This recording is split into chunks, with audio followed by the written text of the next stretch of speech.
আজকে আজকে আবার বার্থডের একটা আয়োজন হচ্ছে। আসলে বার্থডে তো এই মাসে আমার পরিবারের এবং আমার বন্ধু বান্ধব অনেকের একসাথে বার্থডে।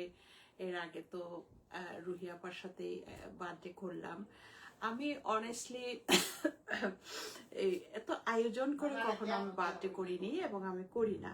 তবে আমি আমার বাচ্চাদের বার্থডে খুব আয়োজন করে করতাম। ওদের বার্থডে আর 2 মাস আগের থেকে একটা প্রিপারেশন চলতো। স্কুলে কেক দিতে হতো ওদের জন্য, কি বলে যে সেপারেট করে করে ওদের আবার একটা বন্ধু বান্ধবকে নিয়ে একটা কেক কাটা হতো। তো আমাদের বার্থডের ধরনটা একটু ডিফারেন্ট ছিল। সেটা হচ্ছে যে স্কুলে যে ক্লাসের সবাই ওইটা তো ও বাইরে করতে পারতো না। আমার 2 বাচ্চাটাই ওরকম ছিল। সো স্কুলে দিতাম একটা কেক, আবার ওদের কিছু ক্লোজ ফ্রেন্ড আছে ওদেরকে নিয়ে বাসায় একটা পার্টি হতো। আবার আমার ফ্যামিলি নিয়ে, আমার বাঙালি আমার ভাই বোন ওদের নিয়ে একটা পার্টি হতো। সো বিভিন্ন টাইমে বিভিন্নভাবে কেক কাটা হতো। আসলে বিষয়টা হচ্ছে যে একসাথে সবাইকে পাওয়া যায় না, এবং এটা তো বাংলাদেশ না। সো এই যে আজকে যেমন এখানে আমার ভাইয়ের বাসায় আমার ভাবির জন্মদিন অ্যাজ ওয়েল। সো আমি এখানে, আমার ভাবি মনে হয় ভিডিওটা দেখবে। ভাবি, জন্মদিনের অনেক অনেক অনেক শুভেচ্ছা তোমাকে। I love you. সো আমার ভাবিরও আজকে জন্মদিন। ভাবিও আমার এই মাসেই জন্ম নিয়েছে। সো ভাবিরও বাচ্চারা দেখা যায় যে এটা সেটা টুকটাক কিছু করে। কিন্তু আজকে দেখেন এই যে বাচ্চারা বাসায় নাই, বাচ্চারা কেউ স্কুল কলেজ ইউনিভার্সিটি জবের মধ্যে আছে। সো আমি ভাবি আরো ফ্যামিলি আছে, বাট আমার পরিবারের সবাই যে একটু বেশি রিলিজিয়াস এবং তারা তো ক্যামেরার মধ্যে আসতে চায় না, আসে না। নর্মালি এমনিও ছবি তোলে না তারা। সো অন্য সময় আমার বাসায় যায় আমাকে উইশ করার জন্য, বাট এবার আমার বাসায় পানি টানি না থাকার কারণে আমার বাসায় আর যাওয়া হয়নি। সো আমি তো এমনিই এখানে থাকি, সুতরাং আজকে আবার আরেকটা কেক কাটলাম।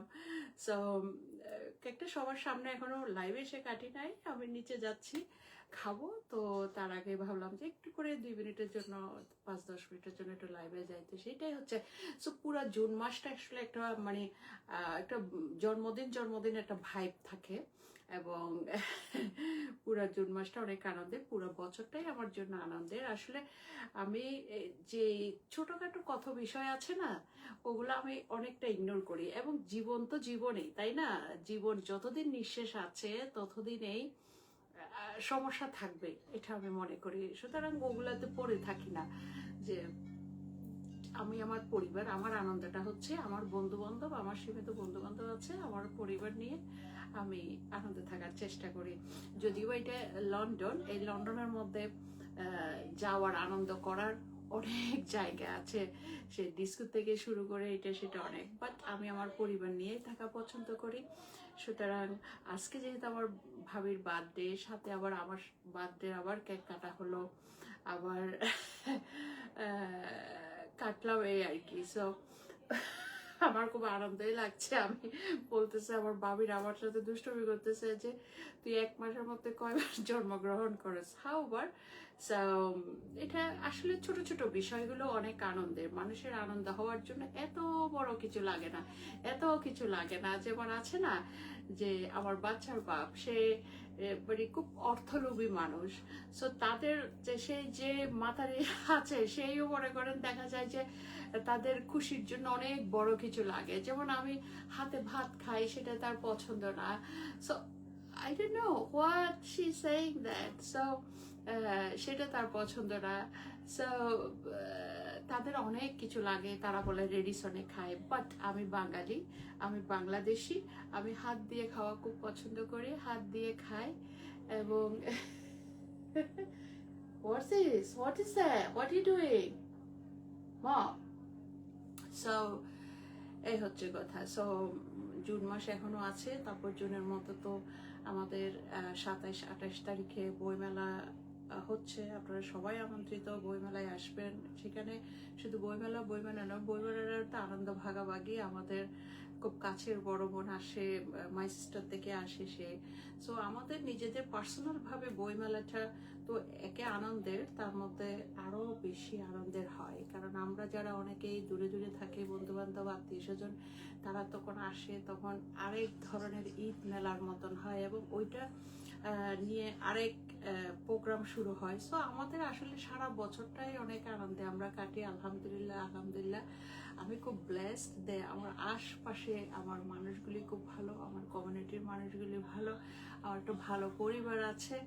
সো জীবনে চলার পথে তো দুই একজন দুষ্ট আসবেই। এখন আপনার ভালোটা কখনো গণ্য হবে না জীবনে যদি খারাপ কেউ না আসে। আপনার যতক্ষণ একটা শত্রু থাকবে না, আসলে আপনার ভ্যালু নাই, বুঝতে পারছেন? কারণ শত্রুই আপনার সম্বন্ধে যতটা বলবে, তখন আরেকজন সেটাকে নির্ণয় করতে পারবে, দেখবে যে এটা তো অপোজিট।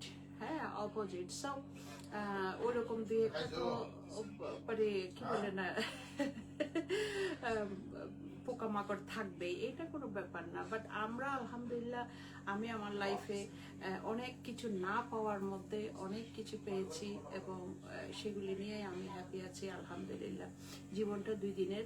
আমি চাই সবাই আপনারা ভালো থাকুন এবং আনন্দে থাকুন। এত যুদ্ধ, এত ফাটাফাটি, এত কিছু করার কোনো প্রয়োজন নেই। এগুলা করে কোনো লাভ হবে না, কোনো কিছু হবে না। দেখেন, বলতে গেলে আসলে অনেক কথা। আমি আসছি এখানে 5 মিনিটের জন্য, আমাকে ডাকতেছে নিচে খেতে যাওয়ার জন্য। সো আমার জন্য করে আজকে স্পেশাল করে রান্না করা হয়েছে কিছু, আমাদের কি বলে যেটারে রোস্ট হোল চিকেন রান্না করা হয়েছে, যে আমার বার্থডে উপলক্ষে। খুব বড় পরিসরে, ঘরোয়া পরিসরে, মানে একেবারে ঝাঁকজমক কিছু না, জাস্ট ছোট ছোট বিষয়গুলো নিয়ে একটু আনন্দ করা, একটু আনন্দ করছি পরিবারের সাথে, জাস্ট এইটুকুই। এগুলি যে আসলে কিরকম আনন্দ বলা যায় না, ওই মহিলা যেন রেডিসনে গিয়ে এটা সেটা করে, ভাই এগুলি দেখানো, that was A show up. So আমরা শো আপ করি না, আমরা আমাদের পরিবারের আছে, যেমন আমার ভাইয়ের বউরা আমার জন্য যে বললাম রান্না করলো, সো খেতে ডাকছে, খাবো। ওগুলি হচ্ছে ভালোবাসা দিয়ে তৈরি হয়েছে, ওগুলো ভালোবাসার থেকে আসছে। সো সবাই তো জীবনে সবকিছু পায় না, এবং সৃষ্টিকর্তাও বলেছে যে আমি একটা মানুষকে পরিপূর্ণ করি না সবকিছু দিয়ে। সুতরাং আমরা যেটা পাই নাই সেটা নিয়ে এত দুশ্চিন্তা করার দরকার নেই।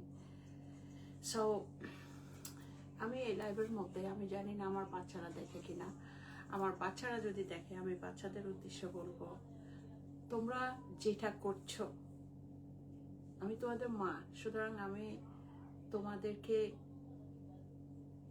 সবকিছু বলি না, বা তোমরা যা করছো সেটা যেভাবে রিয়েক্ট করার কথা, অন্য কেউ করলে যেভাবে রিয়েক্ট করতাম সেভাবে আমি করি না, কিন্তু তোমরা যেটা করছো সেটা খুবই অন্যায় করছো।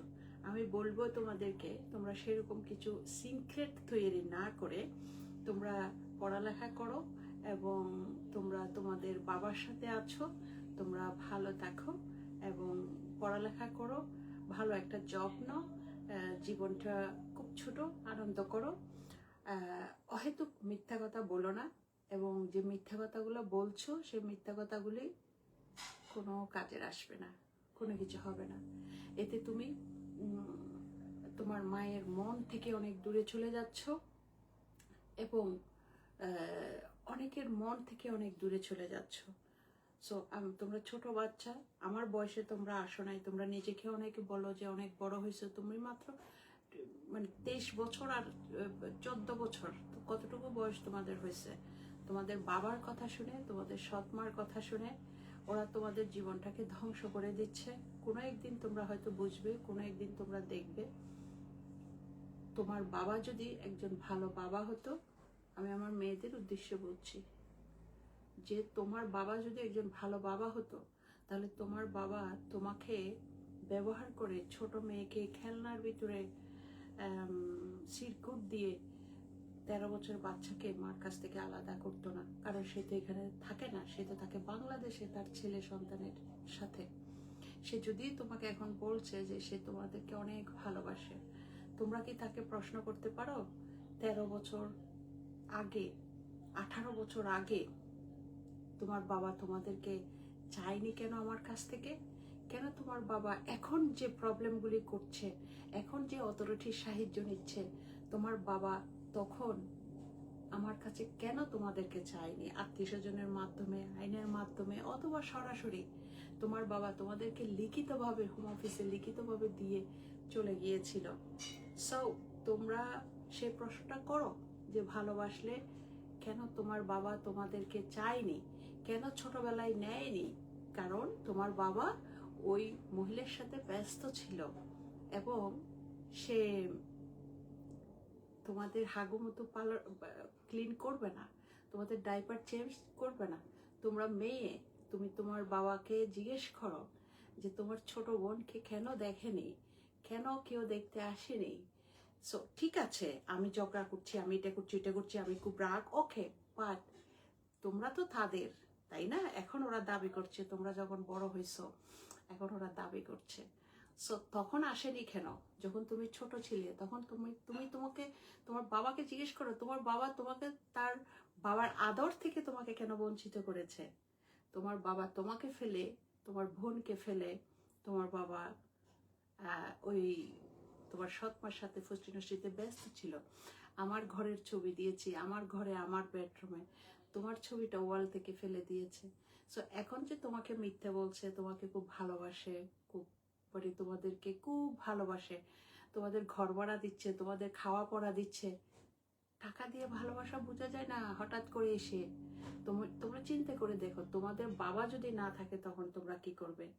তোমাদের সৎ মা তোমাদেরকে দেখাশোনা করবে? তোমার বাবাকে জিজ্ঞেস করো যে বাবা, তোমাদের অবর্তমানে তোমার বউ, যাকে তুমি লাভ ইউ বলছো, যাকে তুমি মা বলে ডাকো, সে কি তোমাদের দেখবে?